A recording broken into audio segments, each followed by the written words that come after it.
tutaingia katika neno la Mungu. Bwana asifiwe. Hivi tunagomboa muda tuingie kusikia neno la Mungu, baadaye twende tupumzike nyumbani. Najua jana tulikuwa na sherehe ya kuzaliwa kwa watoto wetu, ya kuongeza miaka kwa watoto wetu, na wengine wageni walikuwa safari wakarudi. Bado mwili unahitaji kupumzika, ila tunasema asante, kwa sababu ingawa hali hizo zote Bwana ametusaidia na tuko hapa kusikia neno lake. Kuna kitu moja napenda nikwambie ndugu yangu. Maisha hii ya safari ya kwenda mbinguni ambayo tunayopambana nayo sio rahisi, na sio wenye wadhembe ndio wataingia katika ufalme wa Mungu. Inatubidi kutumika sana, kuomba sana, ili Mungu aendelee kutufungulia milango na kuona jinsi atatubariki sisi hapa ambao tuko hapa, sababu Biblia inatuambia atatupatia 100 hapa duniani na tutaenda kuishi maisha ya milele na milele. Lakini kuna neno moja ambayo alituambia. Ni nini ambayo inaweza kututenga na upendo wa Kristo? Njaa, furaha, kazi, magonjwa. Biblia inasema la. Hivyo vitu vyote haviwezi kututenga na upendo wa Kristo. Kwa kweli tunajua mwili ni dhaifu, lakini ya lazima ni kupiga hatua, sababu kadiri unapiga hatua katika maisha yako, kadiri Mungu anakuongezea makuu, kadiri Mungu anakutendea mema.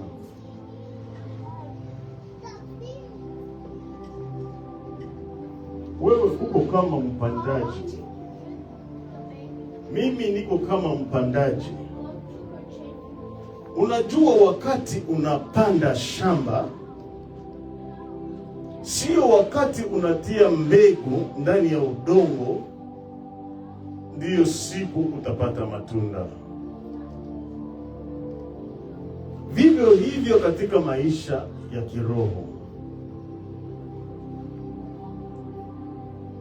Niliwahi kuwafundisha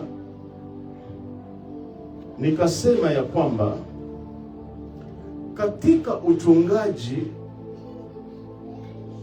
kuna tofauti 3 ambayo watu wameitwa. Kuna wachungaji ambao wameteuliwa kuwa wachungaji kwa kuweka ama kwa kulinda urithi ya wengine. Ni kusema watu waliwatuma, watu walifanya kazi ya Mungu ikakomaa, baadaye wakakuteua mchungaji.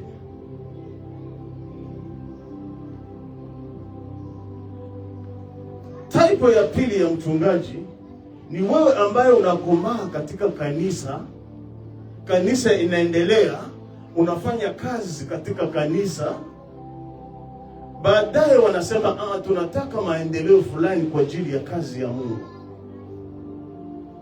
Wanasema acha tumchague fulani na fulani. Wanakuchagua, wanakutuma kwenye shule ya Biblia, wanakuandaa. Wakati unamaliza shule, unarudi mara moja na unaanza kufanya kazi mahali hapo ambapo walikutuma.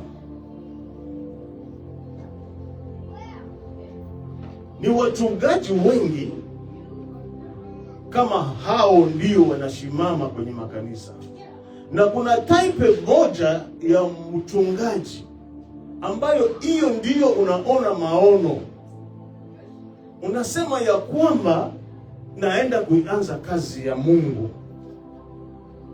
Unamwambia Bwana unitangulie. Hauna mtu yeyote, hauna mshirika yeyote. Unaingia kwenye familia yako, unaanza kusema Bwana ulinipa familia hii ndio nitatembea nayo. Hiyo ni type ya wachungaji ambao wametumwa kufanya kazi ya Mungu, kuomba kila leo, kupigana kila leo. Si rahisi kama jinsi unachukulia wachungaji wengine wamerizi virizo. Ndio maana nakuambia, wakati Bwana nikupatia maono akasema naenda kuanza kazi hii, usiwe mtu wa kuvunjika moyo, sababu kila leo Mungu anakuwa naona nini ambayo iko ndani mwako, nini iko ndani yangu. Kazi ambayo unayoifanya itapata matatizo, itapata shida, lakini napenda nikwambia, hiyo zeruba ambayo itaweza kupita wakati unaanza kazi, sio kusema Mungu haiko na wewe. Napenda kukwambia, wakati unaanza kazi, sio rahisi kufikia na kuvuna matunda hapo hapo. Ni wewe, mimi na yule tunachukua mzigo hiyo. Kama vile mwenye shamba, unaingia katika shamba iko mbichi, unadongoa udongo, unalima udongo, unatia mbegu, unasubiri muda wa mvua. Mvua wakati inanyesha, unaona matunda inakuja.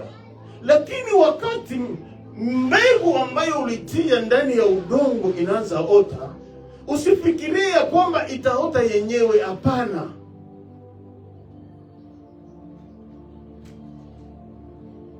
Wakati mbegu ulipanda ndani ya udongo, inakapotoka itatoka na vingine vidodo vya kuisonga, itakomaa na nini na ingine majani. Inabidi wewe kufanya nini? Ni kupalilia, kutosha hiyo majani, kutosha hiyo majani, kutosha, ili mbegu ambayo ulipanda, matunda ambayo inaota isisongwe.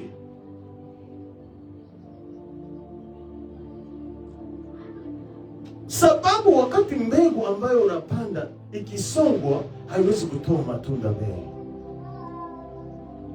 Lakini ni tofauti na maisha ya kiroho. Ukiingia katika maisha ya kiroho, Bwana alijua ya kwamba mbegu itazuka, kuna mbegu itatoka, lakini alituambia tuache vitu hivyo vyote vifanye nini? Vyote kwa pamoja. Yeye peke yake atafanya nini? Atakuja kuchagua. Na wakati anakuambia atakuja kuchagua, ataka kuchagua mbegu ambayo anaona hii ni mbegu nzuri ama hii ni mbegu mbaya. Na atachagua mbegu nzuri, anaitia katika gari, na hiyo mbegu nyingine anatia kwenye makapi na anaunguza. Ndio maana napenda kukuambia ambayo kazi ambayo tuko nayo sio rahisi. Inabidi kufanya nini? Kuomba. Inabidi kuwa na moyo, sababu hapo kulipo nuru nipo giza inakuwa ikipigana. Hapo ndipo maisha ya Kikristo itakuwa imesongwa. Ndio maana unajikutana katika familia zetu zingine, watu hukosa kwenda kwenye ibada sababu ya vitu fulani fulani ambavyo haviwezi kuwa na thamani katika maisha ya mtu. Mwanadamu unaweza sema sherehe ambayo tuko nayo utaisherekea, lakini wakikwambia twende katika kazi ya Mungu, sababu shetani anaona hiyo njia ndio aipitie ndani, kwa kukutikisa wewe, kwa kukutikisa mimi, kwa kukata tamaa, kusema hatujue kwenye tunaenda na hatujue tunatoka. Lakini nakwambia usifikirie Bwana anafanya nini, usifikirie Bwana hajui, usifikirie kama Bwana hakuone. Ndio maana Biblia inasema kuna wakati Mungu atatutenga, wakati unafanya kazi, wakati unajikutana uko peke yako, wakati utajikutana kama uko mwenye unaachwa, wakati unakutana kusema napiga hatua lakini sijui nitaenda wapi. Jua ya Bwana Mungu iko anakutengeneza.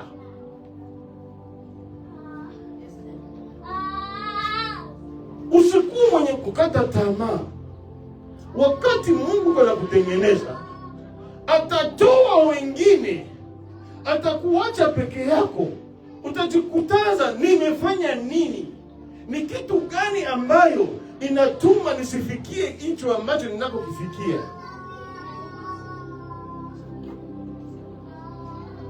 Hiyo anakutayarisha, sababu hatua ambayo uko naenda kupiga, kazi ambayo uko naenda kufanya sio rahisi.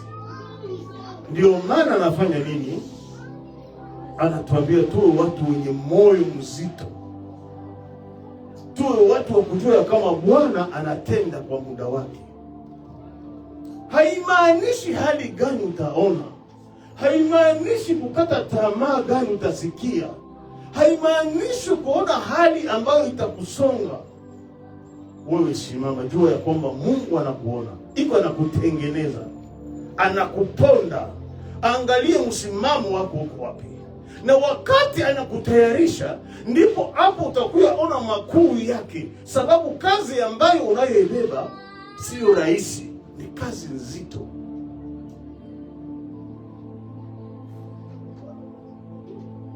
Ndio maana unaona manabii, mitume, wanafunzi wa Yesu ambao walipoanzisha kazi, wakati Bwana aliwaambia enendeni ulimwengu utangaze Injili, utaangalia mitume wote ambao walioanza misingi ambayo kazi zinashimamia, misingi ambayo makanisa imeshimamia, walihubiri Injili kwa shida. Hadi ilifika mwisho ya kufanya nini? Mwisho ya kuwaua, kama jinsi shetani alipenda afanye nini? Awaue. Ndio maana ukifuata vifo vya watumishi wote ambao walioanza kazi ya Mungu, shetani hakuachilia. Vivyo hivyo na wewe utapitia njia hiyo. Wakati unaanza kuifanya kazi ya Mungu, lazima miba utaipata, lazima utajisikia kukata tamaa, labda utasema kwa nini? Na wale walikuwa nafikiria kusema atakuunga, ndio watu wa kukuvunja moyo, ndio watu wa kusema hapo ni hivyo. Jua ya kwamba Mungu iko na kuona, anatayarisha vitu ambavyo viko mbele.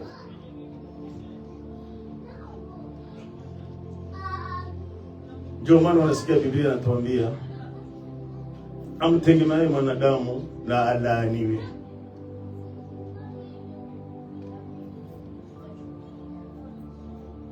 Kuna kitu ambayo napenda nikwambie, kazi ambayo uko nayo, mimi niko nayo, ni kazi ya kumuomba Mungu, kuomba bila kuchoka,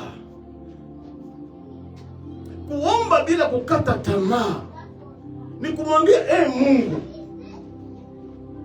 kazi ni yako, watoto ni wako, kanisa ni yako, neno ni lako, natimiza kile ambacho uliyotia ndani mwangu. Sababu wewe mwanadamu hauna uwezo wa kubadilisha mtu yeyote.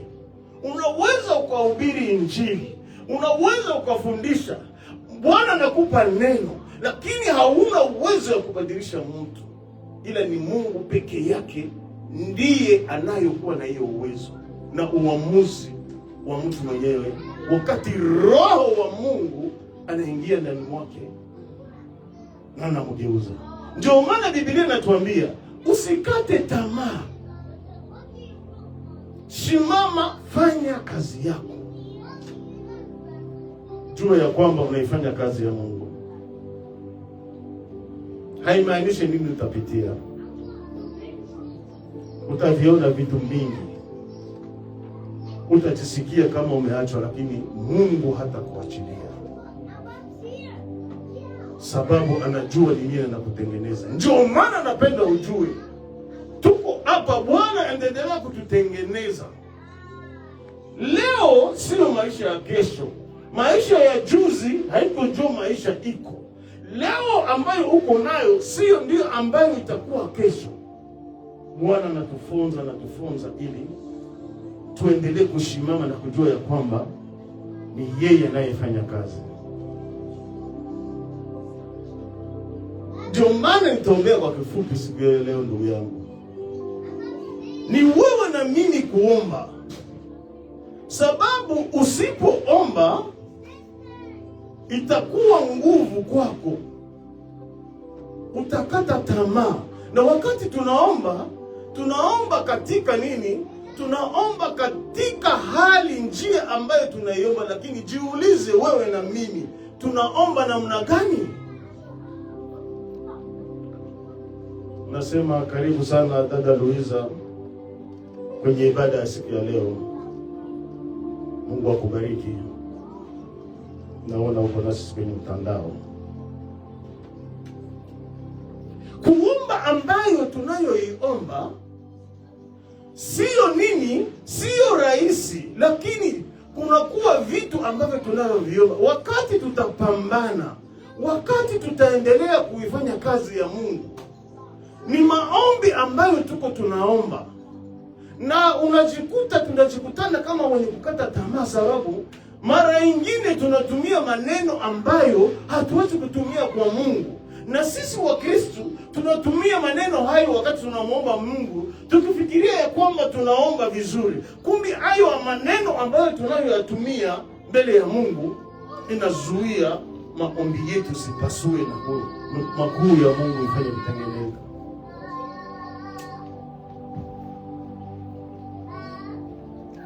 Ndugu yangu, wakati tunapambana, ndugu yangu, wakati tuko na shamba mpya, ndugu yangu, wakati unajua una kanisa mpya, ndugu yangu, wakati unajua uko na kazi mpya, kila kitu napenda kuambia, wakati unaomba Mungu, angalia maneno ambayo unakuwa unayatumia wakati unaongea na Mungu. Wakati unapomwona Mungu, ni maneno hiyo ambayo unayoisema ndiyo inakuwa inafanya muujiza, ndiyo inakuwa inajigeuza, ndiyo inakuwa inajiumba. Ndio maana wakati tunaomba, angalia maneno gani natoka ndani ya kinywa chako. Niangalie maneno gani natoka ndani ya kinywa changu.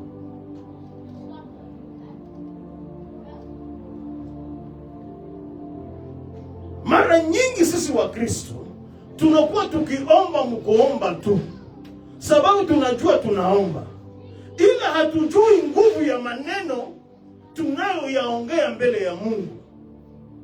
Hauwezi kukaa kuomba, unaomba tu sababu ulikuja kuomba. Biblia haituambie kwa kuomba sana. Biblia inatuambia sio kwa maneno mengi. Biblia inatuambia sio kwa nini, lakini maneno hiyo ambayo tunayoiongea ndiyo inakuwa inaumba. Tunasimama kila leo kwa ajili ya kujifunza kuomba. Tunasimama kwa neno la kuomba sababu maombi ndiyo msingi. Maombi ndiyo kitu ya samani. Maombi ndiyo inaifanya kitu yote kufanya nini? Kusimama.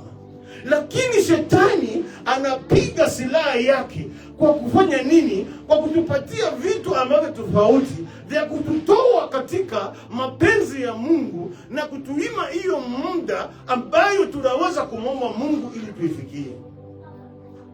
Na wakati tunaomba, wakati tunabarikiwa, wakati tunakuwa tunaifanya kazi zingine, tunajua ya kwamba kuifanya. Ila yote tunayokuwa nayo haipitike mapenzi ya Mungu. Kitu ya kwanza unapaswa yua maombi ni nini?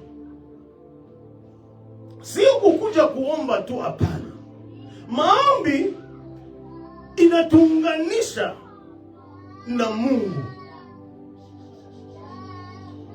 Biblia inatuambia kila leo maombi ni kitu silaha ya kufanya nini? Ya kutupatanisha na Mungu. Sababu Mungu si mwanadamu kama wewe. Mungu hana hisia kama zangu kama vile wewe. Ama Mungu sio mtu mwenye iko dhaifu kusema iko flexible, sababu utafika tu ufike unaomba na unatimilika. Kitu ya kwanza ni kujua ya kwanza maombi inatupatanisha na nani? Na Mungu. Maombi ni kuongea na Mungu.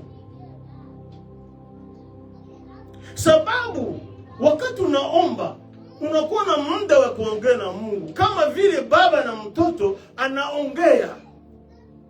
Sababu maisha tunayoisha bila Mungu, bila mkono wa Mungu, tutakuwa tunafanya kazi bure. Ukiendelea kuingia katika maombi, maombi inatusaidia. Wakati Roho Mtakatifu inashuka, inatupatia nguvu ya kupewa msamaha.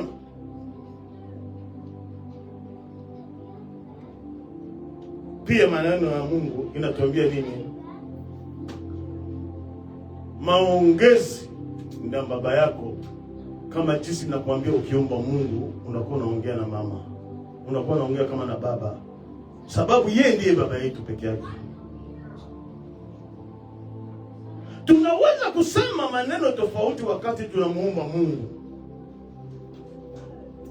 Tunaweza kuomba kwa lugha, tunaweza kuomba kwa sauti, tunaweza piga magoti. Hayo yote ni kweli, hiyo yote ni vizuri, inakubaliwa na Mungu. Lakini usifikirie sababu unaomba kwa lugha, sababu umeomba kwa sauti, sababu umeomba kwa kupiga magoti, ndiyo Mungu atakujibia maombi yako. Lakini napenda nikuambie la. Unaweza omba kwa lugha, unafanya vile vitu vyote, unafanya kila kitu yote, lakini kupitia mapenzi ya Mungu unachikuta maombi inaendelea kushimama tu. Sababu gani? Mungu ambaye tunayemuomba baba yetu siye mtu kama sisi wanadamu, na yeye siyo rahisi kwa kujibu maombi yetu kama vile tunataka atujibu kwa mafikiri yetu. Unajua, kuna wakati tunaomba kwa mafikiri yetu. Nataka Mungu unisaidie. Unataka vitu ambavyo wewe una mafikiri yako, lakini Mungu anakuambia hajibu maombi kama vile mafikiri yako inakuambia wewe.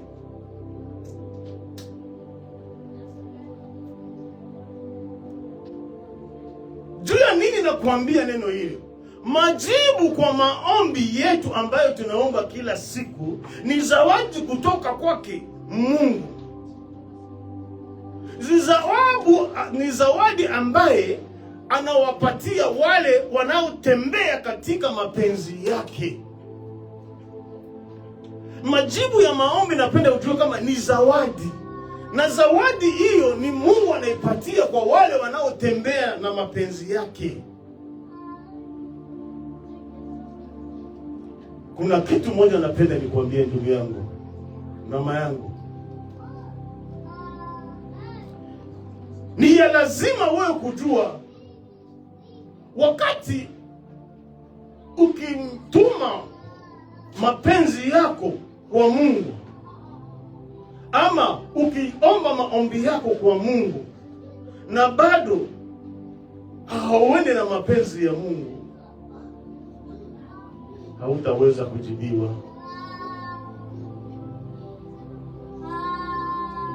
wengi wanaomba, ila unaomba katika maombi na hauende na mapenzi ya Mungu.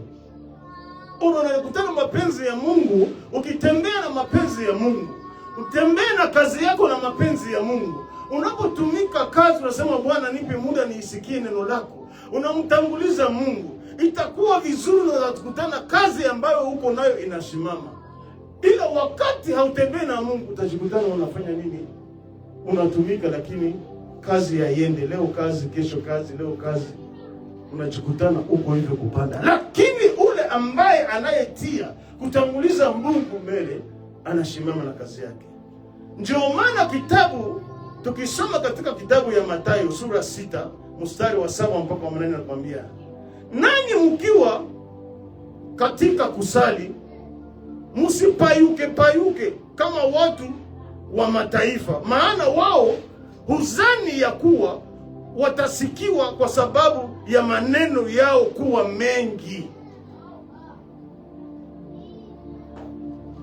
Nilikuambia tunaweza kuomba, tunapiga magoti, tunafanya nini, tunasema kwa lugha, ndio tunaitimiza hiyo neno. Lakini Biblia inatuambia sio kufikiria ya kwamba sababu tunaomba maneno hayo mengi ndio Mungu atatusikia. Never. Siri moja ambayo napenda nikuambie siku ya leo, maombi ni silaha.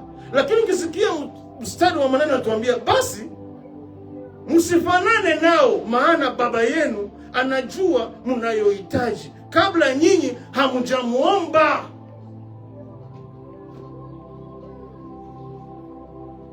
Baba yetu aliye mbinguni anajua kile ambacho tunahitaji kabla hatujamuomba. Tunamuomba, yeye anaona. Ndiyo maana saa moja unasikia ananyamaza, unasikia hakuna kitu. Angalia maneno ambayo unayoyatumia ili Bwana ajibie nini? Ajibie maombi yako na ajibie maombi yangu. Ile napenda nikwambia, Mungu anajibu maombi ya wale anayotembea katika mapenzi yake.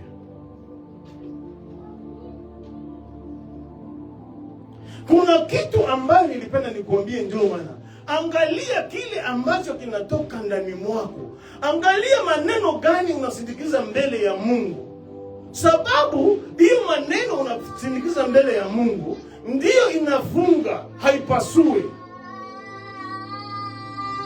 Ni maneno makuu ambayo unaweza omba, lakini ukisikia, ukijua nguvu ya nini, ya maneno ambayo unayoyaomba, itakuwa vizuri ukishimama katika mapenzi ya Mungu. Ndio maana ukifungua kitabu ya Mezali 18:21 inatuambia nini? Mauti na uzima huwa katika uwezo wa ulimi, na wao wa upendao watakula matunda yake.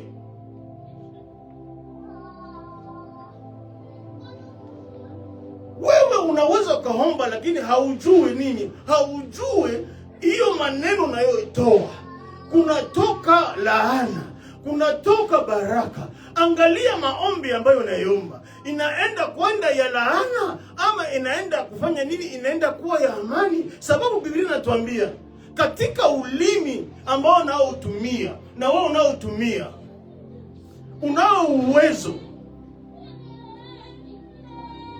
na wao wa upendao watakula matunda yake.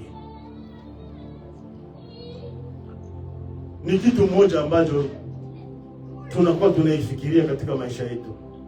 Wakati tunapoomba ulimi, tutumie katika maneno ambayo itasaidia kufungua mbinguni. Sababu wakati unaomba, shetani iko hapo juu, malaika wako pale wanapigana kwa ajili ya maombi yako kupanda, kwa ajili ya maombi yangu kupanda. Tuangalie itafikia wapi. Kuna kuwa maombi ingine wakati unaomba, usipojua maneno unatumia, inabaki katika dayari, inafutiwa hivyo, malaika wako wanashindwa, uwezo wako wa kufita maombi yako mbinguni inashindikana. Unaomba bila kupata majibu.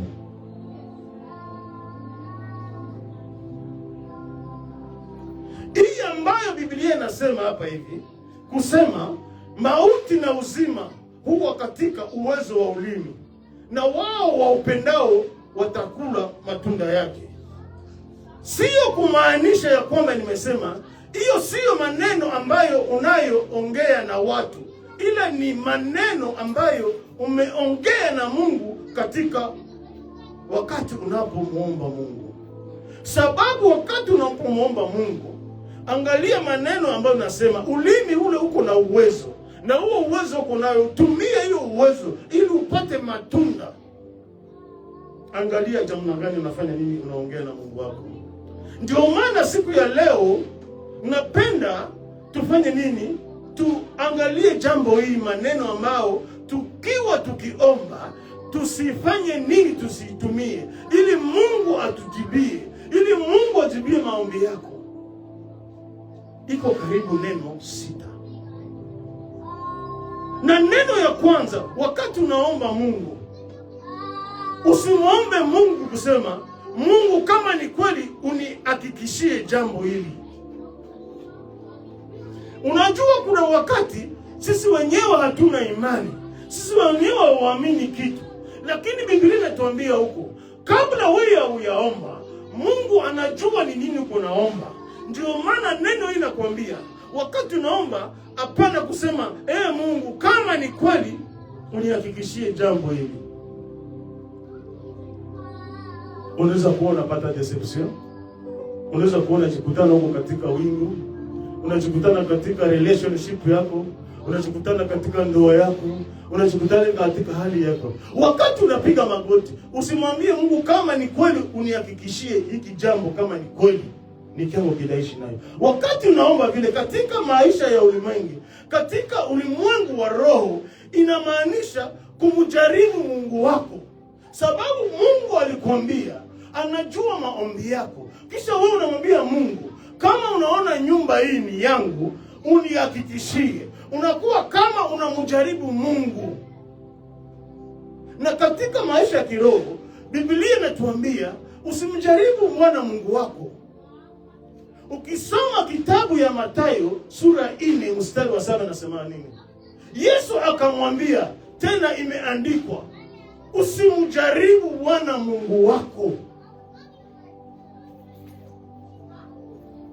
Yesu alikuwa katika maombi.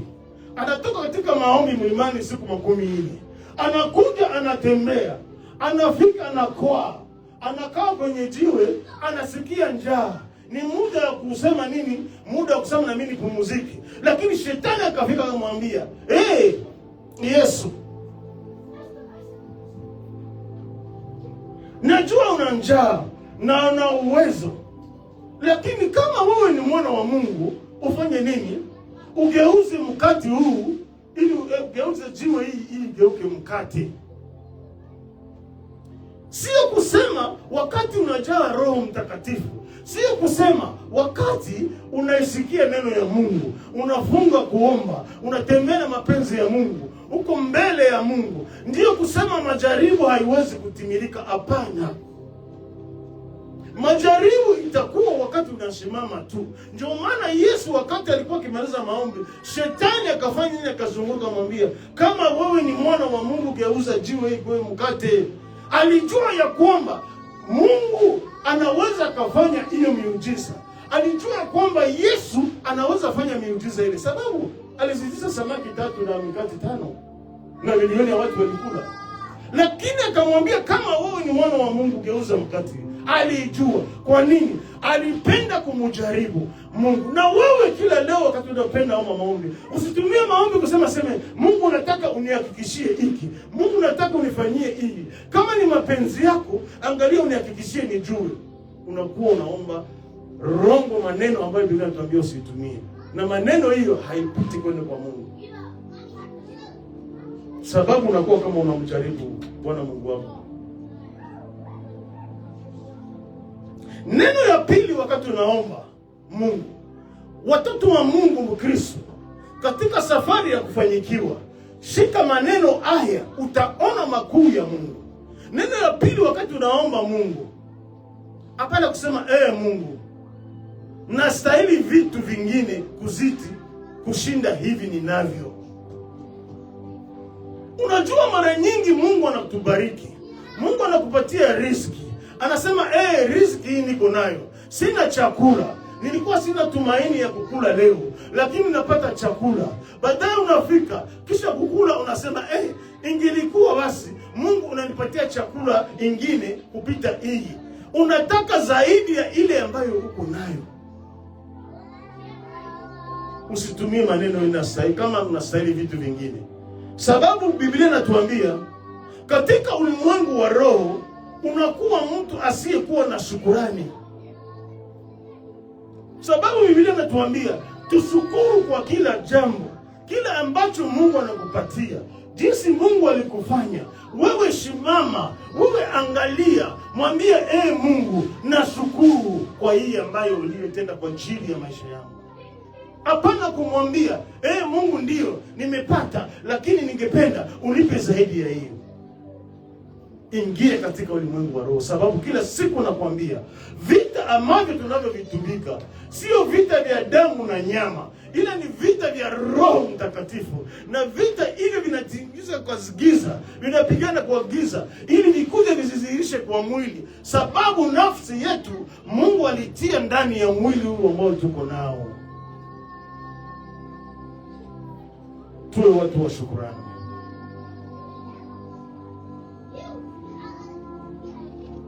Shukuru kwa kile kitu uko nacho. Usione kitu mwingine uko nacho. Usione kitu ya kusema sasa nibariki kama mtu mwingine.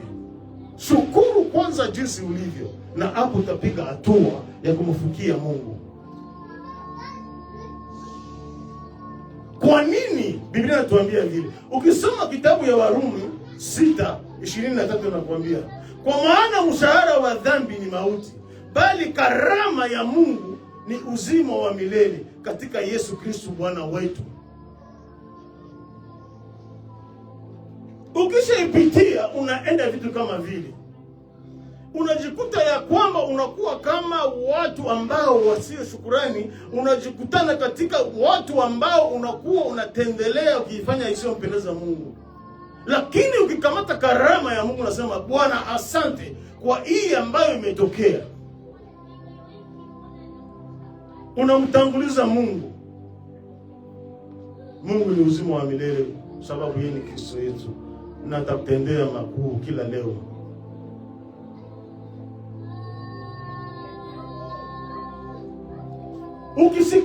Ukisoma katika Biblia utasikia habari ya Ayubu. Ayubu alikuwa anampenda Mungu. Ayubu alimtumikia Mungu. Ayubu alikuwa na vitu mingi katika maisha yake. Alikuwa na mali, alikuwa na vitu vyote. Lakini Ayubu, shetani alitembea kila leo. Akaona Yesu, akamuuliza ya kwamba, ulimuona mtumishi wangu Ayubu? Shetani akasema ndio, sababu iko na vitu, ndio maana nilimuona napitia. Lakini ilifika wakati Ayubu alipoteza kila kitu, watoto, ngombe, mali, wafanyakazi na vingine vyote. Alijikuta anagonjwa. Ikafika wakati mke wake akamwambia umkufuru Mungu. Zambi gani Ayubu alifanya? Unaweza kuipitia ile ambayo unaipitia bila jua ya kwamba ni shetani. Sababu shetani ndiye alifanya Ayubu, alimfanya vile. Hiyo kipindi ambayo unaweza kuitumikia, tumika. Ndio maana unasikia kitabu hapa yule anatuambia neno gani? Yesu ni nini? Bali karama ya Mungu ni uzima wa milele katika Yesu Kristo Bwana wetu. Ukibakia na hizo karama za Mungu, ukishimama, hiyo majaribu ambayo uko naipitia, hiyo dhiki ambayo uko naipitia, Bwana atafanya, atakuangalia. Ndio maana nilikwambia, wakati tunafanya kazi ya Mungu, wakati unaanza kazi ya Mungu, wakati unafungua kazi ya Mungu, unafanya kila kitu yote, kuna vita ambayo itakuwa. Lakini wewe simama, angalia, unajua Mungu karama yake ni ya milele na atatenda makuu. Kwa nini kunakuwa watu wenye kukata tamaa? Ayubu hakuachilia. Ayubu alikuwa Mkristo, alitembea na Yesu, lakini alipoteza kila kitu yote. mpaka kufikia nini? Kufikia wakati ambayo mke wake akamwambia, inaonekana Mungu anakutupia. Dhambi gani ulifanya? Ninakwambia kitu katika maisha ya Kikristo. Maisha ya Ukristo ni ya wewe na Mungu wako. Maisha ya Kikristo tunatembea nayo ni ya wewe na Mungu wako. Kila mtu anakuwa anajua jinsi anatembea. Wewe ni kutembea na Mungu. Wakati unatembea na Mungu, Mungu atatenda makuu yake. Ayubu hakufanya dhambi. Ayubu hakufanya nini? Alipoteza kila kitu yote. Lakini sikia majibu ambayo alijibu mke wake. Wakati ilifika wakati Mungu anamwambia mkufuru Mungu mbele ya wewe kukufa. Ingia katika kitabu ya Ayubu ya kwanza mstari 21 mpaka 22. Ayubu 1:21 mpaka 22. Inatuambia nini? Wakati mke wake alimwambia mkufuru Mungu, vitu vyote vinaenda. Yeye akamjibu akasema, mimi nilitoka tumboni mwa mama yangu niliuchi, nami nitarudi tena huko uchi vile vile. Bwana alitoa na Bwana ametwaa, jina la Bwana na libarikiwe. Alisimama sababu alijua connection gani iko na Mungu. Na wewe nakuambia simama. Ile ambayo uko naipitia sio kusema uko mwenye dhambi. Ile ambayo unayoiona sio kusema unatenda dhambi. Ni wewe ndio unajua unasimama na Mungu wako. Simama kama Ayubu. Watu watakukata tamaa. Watakuambia kazi gani hiyo? Watakuambia kanisa gani hiyo? Watakuambia kitu gani hiyo? Wewe huko mambo haiko. Kubali, mwambie Bwana ndio alifanya nini, alifanya hiyo.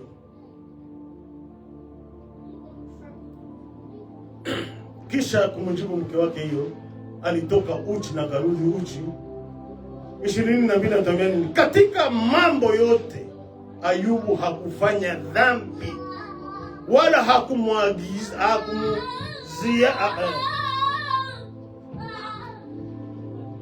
hakumwazia Mungu kwa upumbavu.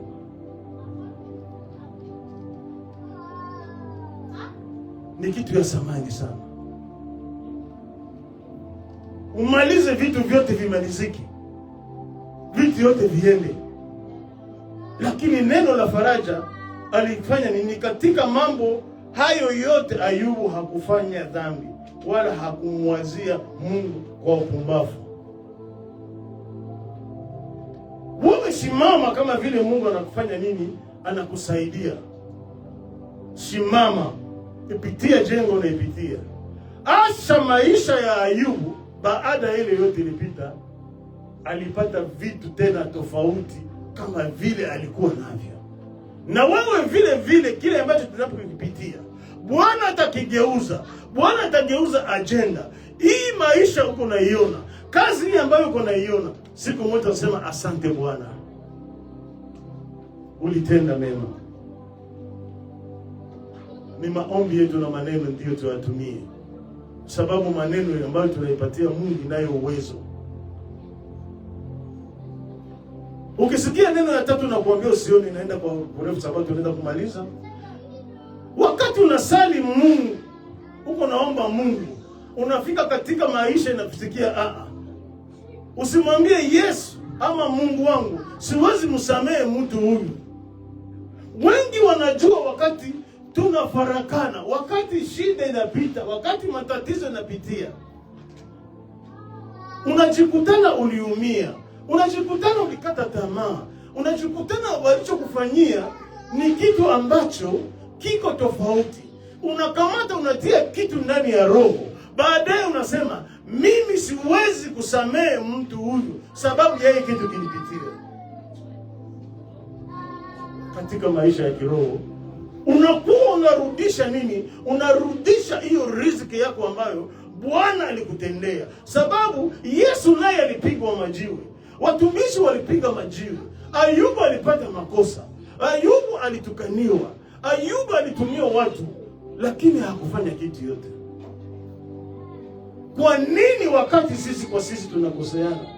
tunaweza kuwa nasema siwezi kusamehe. Biblia inatuambia siku ya leo tusiwahi kutumia neno sisi siwezi, mimi siwezi, wewe hauwezi kusamehe mtu sababu ya kitu ambacho kilipita. Ndio maana ukisoma katika kitabu ya Mathayo inakwambia nini? Kwa maana mkiwasamehe watu makosa yao, na Baba yenu wa mbinguni atawasamehe nyinyi. Bali msipowasamehe watu makosa yao, wala Baba yenu hata wasamehe nyinyi makosa yenu. Ni kusema wewe uliona makosa ya mwingine, lakini na mimi niko na makosa yangu, na wewe unaona makosa ya ndugu yako, lakini unasema siwezi kusamehe hii, siwezi kusamehe hii. Wakati ya usamehe, jua ya kwamba na wewe ile ambayo iko ndani mwako Bwana hatafanya nini? Hata kusamehe. Na katika maombi tunakuwa tunaomba vile. Unaweza kumwambia Mungu, angalia mimi nakipitia, lakini kusamehe. Jua ya kwamba unaangusha maombi yako, haina nafasi ya kwenda. Sababu Biblia inakuambia nisiposamehe, usiposamehe, tusiposamehe na si Bwana hatasamehe makosa yetu sisi. Ndio maana unasikia kitabu ya Wafilipi 4:13 nasema nini? Na yaweza mambo yote katika yeye anitiaye nguvu. Kitu ambayo napenda kukuambia ndugu yangu, kitu naweza kukuambia, wakati unajisikia umevunjika, wakati unajisikia umekata tamaa, wakati unajisikia hauwezi kusamehe, Biblia inatuambia samehe ili Mungu akusamehe. Na baadaye simama na neno, mwambie Bwana, na yaweza mambo yote katika wewe ambaye unayotia nguvu. Hiyo nguvu ambayo ulipoteza, hiyo maana ambayo ulipoteza, hiyo ambayo uliyapoteza, mwambie Bwana utayaweza, sababu ni yeye ndiye atafanya nini? Atakutia nini nguvu.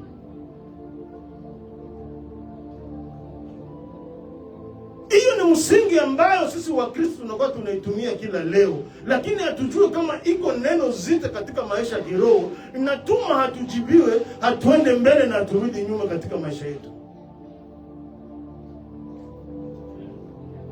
Ukisoma kitabu ya Marko 11:25 mpaka 26. Marko 11:25 mpaka 26 natuambia nini? Nanyi kila msimamapo na kusali, sameheni mkiwa na neno juu ya mtu, ili na Baba yenu aliye mbinguni awasamehe na nyinyi makosa yenu. Unasikia Biblia inatuambia kitu, tunaposimama kusali tusameheane, nisamehe na wewe unisamehe, tusameheane. Tukikuwa na neno, tukikuwa hali yenye iko, ukimkuwa na kitu yenye, tusameheane kwanza, msameheane kwanza, ili ufungue hiyo mambo imoko unaendea mbali. Sababu wakati tunasameheana, unasameheana na Baba yetu mwenye yuko mbinguni, naye anasamehe makosa yetu. Lakini 26 tuambie, lakini kama nyinyi hamsamehe, wala Baba yenu aliye mbinguni hata wasamehe nyinyi makosa yenu. Ina maana gani tubaki na mioyo ambayo iko nguvu na tunajua tuko na kosa na vitu tusamehe, ili tupoteze neema ya Mungu? Neema hii ambayo tuko nayo, nakwambia siku moja itaisha. Neema hii ambayo nguvu tuko napigana kila leo tunapewa kusikia neno la Mungu, neema siku moja itaisha tu. Ndio maana Biblia inatuambia neno hili ya kwamba tuwe watu wenye kusameheana. Ya ine natuambia nini? Kwa nini ni mimi? Kwa nini ni mimi tu njoo jambo hili utokea kwangu? Wakristo wengi wakati shida inafikia, wakati unajikutana shetani anazunguruka, wakati unasikia neno nafika kwako, unakuwa mtu wa kujiuliza, Mungu wangu, kwa nini mimi tu hivi ndio inakuwa natokea? Jambo kitokea ni mimi, hali kitokea ni mimi tu.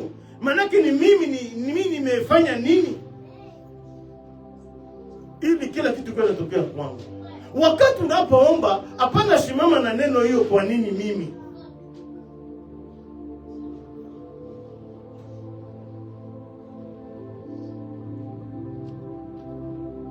Biblia inatuambia katika Hesabu 11 mstari wa kwanza, kisha hao watu wakikuwa kama wanungunikao wakinena maovu masikioni mwa Bwana. Bwana aliposikia hayo, hasira zake zikawaka, na moto wa Bwana ukawaka kati yao, ukateketeza katika mipaka ya mwisho wa marango. Kuna kitu napenda nikwambie, wakati unasikia kitu unafikia, hapana kuwa mtu wa kuningunika. Maisha ya Wakristo siku ya leo tunakuwa watu wenye kunungunika, tunakuwa watu wenye kunungunika, lakini Biblia inatuambia hiyo manunguniko ambayo tuko nayo inatuzuia katika mambo yetu ya kwenda kumuomba Mungu ili ajibie. Ndio maana nasikia kitabu ya Warumi 8:28 nasema nini? Nasi twajua ya kuwa katika mambo yote Mungu hufanya kazi pamoja na wale wampendao, katika kuwapatia mema, yaani wale walioitwa kwa kusudi lake. Biblia inatuambia usikuwe na mtu mwenye kunungunika. Kunungunika ni kitu kichafu katika maisha, inafunga baraka zote ambazo unaweza kufanya nini ukapotea na kutufikia mambo yako. Na neno ya 5 ni wenye kukata tamaa. Wakristo wengi wakati unaomba unasikia unachoka. Wakristo wengi wakati unasikia hauangalie mbele, hauangalie nyuma. Unajikuta maisha inakuwa kama tofauti kama jinsi iko. Uliomba, kesho wanakuambia twende kuomba, nilishakaomba na hakuna kitu kilifanyikiwa. Ndugu yangu, acha njia ziko naziendea, niache na enjoy. Unafanya nini? Unakamata neno ambalo unaitumia katika maisha yako wakati unaomba. Mungu najua unayosema, ila nitatafuta kwanza njia yangu, baadaye nitarudi kwako. Wengi tunakuwa tukishaanguka, wengi tunakuwa tukishaenda katika njia zisizompendeza Mungu. Tunakuwa tunasema nimechoka, naendelea kwanza nifanye yale ambayo ninayoyafanya. Baadaye unajitafutia njia nyingine. Baadaye unasema utakia kumrudia Mungu. Lakini kitabu ya Samueli wa kwanza 15:22 nasema, naye Samueli akasema, je, Bwana huzipenda sadaka za kuteketezwa na zabibu sawasawa na kutii sauti ya Bwana?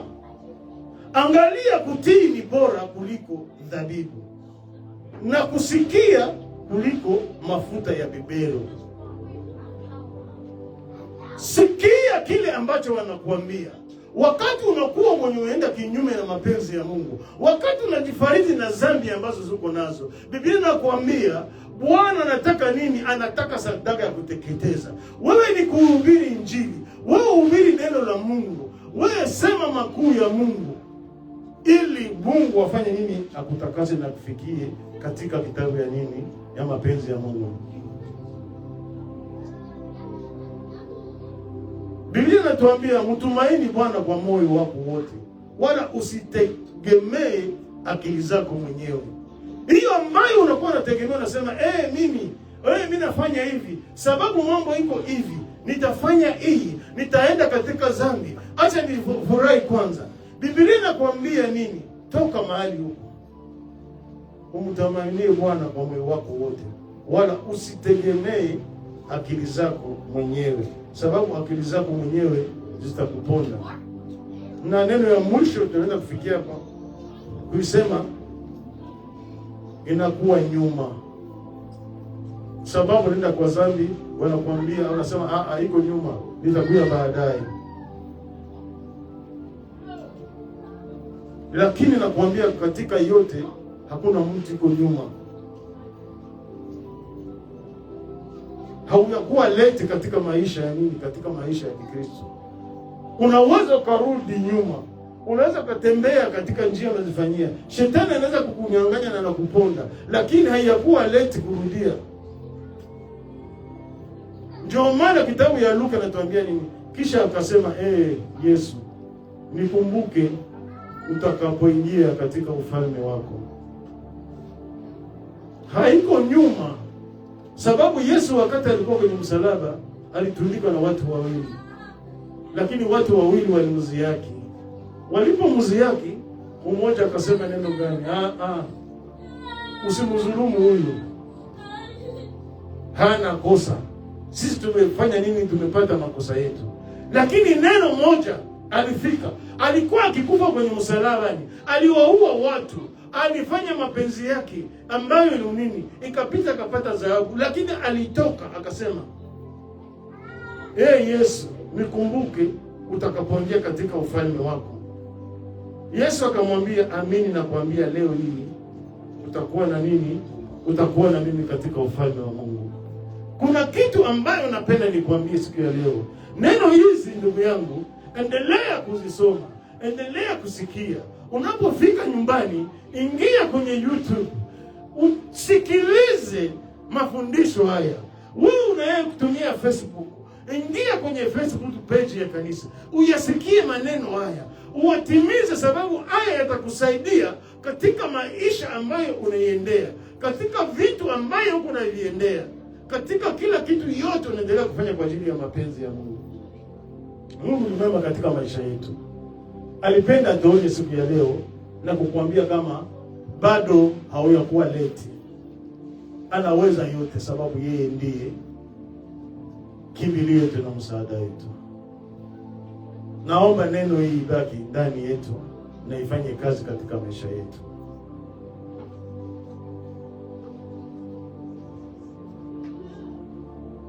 Bwana tukumbuke na tutendee mema. Tugeuze sala zetu ili tuendelee kuona mkono wa Mungu katika maisha yetu. Shimama kwa upendo wa Kristo, baadaye jiombee mwenyewe. Nijiombee mwenyewe. Ni wapi niliteleza katika maneno haya yote? Mrudilie Mungu na mwambie Mungu nisamehe. Simama kwa upendo wa Kristo. Na mama mchungaji ataenda kuomba kwa ajili ya ibada leo na neno la Mungu. Karibu. Asante Beneza, asante Adonai kwa Mungu kutukutika. Barikiwa na upewe sifa kwa yote umetenda katika mchana wa leo Baba. Asante kwa neno lako ya mambo ya salama. Mimi sitaongeza bali sitapunguza. Tayari kila mmoja wetu anachukua sehemu yake Baba. Baba, neno lako ni mpanga linakata ngambo na ngambo. Endelea kusimamisha watoto wako imara. Asante Baba. Bariki wote ambao walikuwa nasi kwa mtandao. Endelea kuwatendea mema wanaotufuata Bwana kila leo kwenye mtandao. Endelea kuwatendea mema. Endelea kufungua makuu na kuwafundisha ya kwamba maombi ndiyo silaha pekee yake kwa ajili ya watoto wetu, kwa ajili ya maisha yetu, kwa ajili ya familia zetu. Bariki wote wanaokuwa kwenye ibada. Bariki wote ambao hawakupata muda. Na ubariki wote ambao watatufuata kwenye mitandao. Na wote wanaendelea kutufuata sasa hivi. Watendee mema. Tutendee na sisi ambao tuko hapa. Ili kila mtu aone makuu yake. Na atembee na wewe kila leo katika maisha yetu. Asante Bwana. Asante kwa yote unatenda. Amen. Tunasema asante kwa wote walikuwa na sisi kwenye mtandao. Mungu wabariki na endelee kuwatendea mema. Msichoke. Asante Sister Luisa. Asante Sister Bora. Asante watu wote weko wengi, tutawataja wengi. Mungu awatendee mema na waonekanie. Awabariki. Naomba na kushukuru katika uwezo wa jina la Yesu. Amen. Mbarikiwe.